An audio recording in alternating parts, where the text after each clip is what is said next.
Hello, welcome my to channel reading book 1984 chapter 2. Let's go. He was laying on something that felt like a combat, except that it was higher off in the ground, that he was fixed down in some way so that he could not move. Light that seemed stronger than usual was falling now. His face, O'Brien was standing at his side, looking down at him intently. At the other side of him stood a man in a white coat, holding a hypodermic syringe. Even after his eyes were open, he took in his surroundings only gradually. He had the impression of swimming up into this room from some quite different world, a sort of underwater world far beneath it. How long he had been down there he did not know.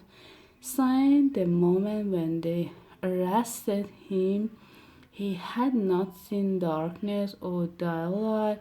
Besides, his memories were not continuous. There had been times when consciences, even the sort of consciences that one has in sleep, had stopped dead and started again after a blank interval. But whether the interval were of day or week or only second, there was no way of knowing. With that phrase below on the elbow, the nightmare had started. Later he was realized that all that then happened was merely a preliminary routine interrogation to which nearly all prisoners were subject. There was a long range of crime, exploitation, stoppage, and the like, to which everyone had to confuse. As a matter of course, the confusion was a formality, so his tutor was real. How many times he had been beaten, how long the beating had continued, he could not remember. Whether there were 5 or 6 men in black uniform at the simultaneously. Sometimes it was Fitz, sometimes it was Trouch Coach, sometimes it was Steel Road, sometimes it's both.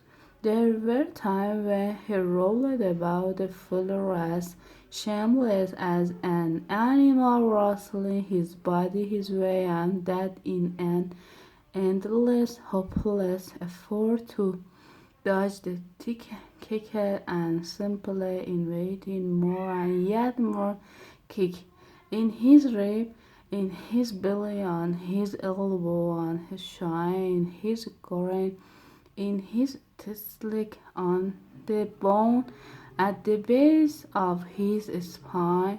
There were times when it went on and on until the cruel, weakly unforgivable thing seems to him not that the guard continued to be beat him, but that he could not force herself into losing consciences. There were times when his nerves so forsook him that he began shooting for mercy even before the beating began.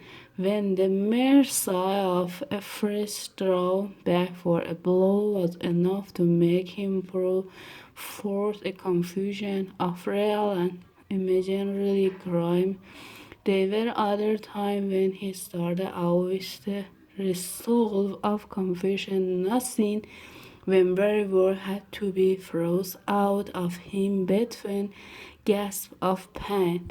And there were times when he tried to compromise when he said to himself, I will, but not yet.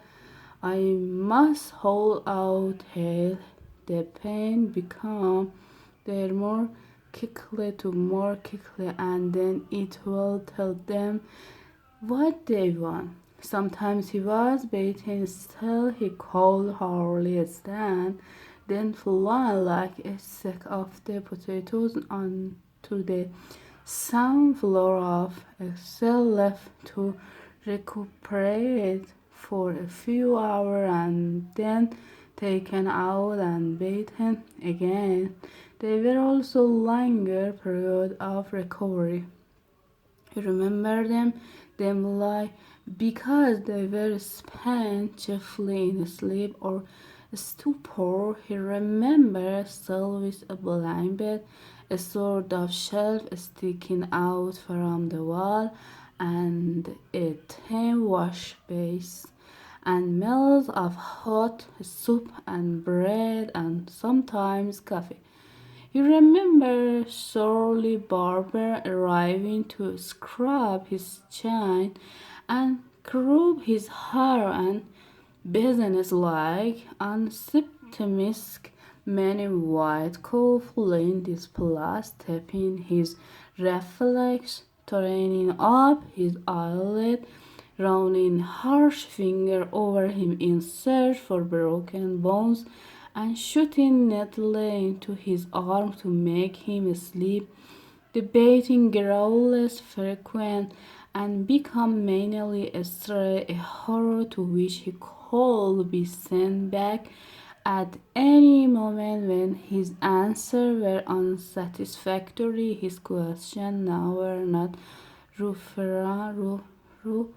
fine black uniform but party intelligible leather rotten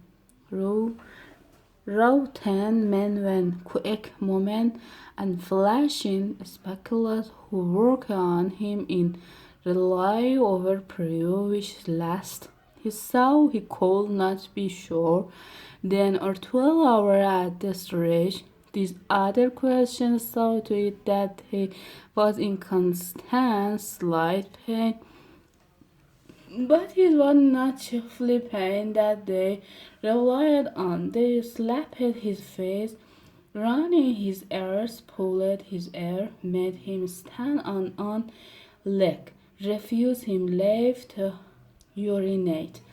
Sean Garland lay his face until his eyes ran with water, but the aim of his was simply to humiliate him, and the story's power of arguing and resistance. The real weapon was to miracle question that went on and on, hour after hour, trapping him up, laying trap for him, twisting everything that he said, convicting him at every step of lie and self-contradiction until he began weeping as much from shame as from nervous fatigue.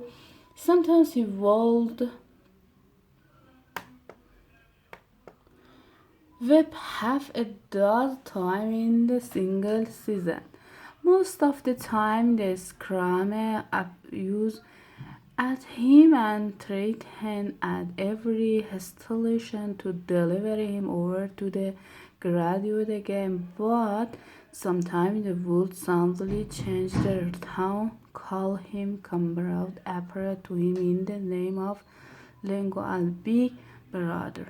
That's enough. Goodbye.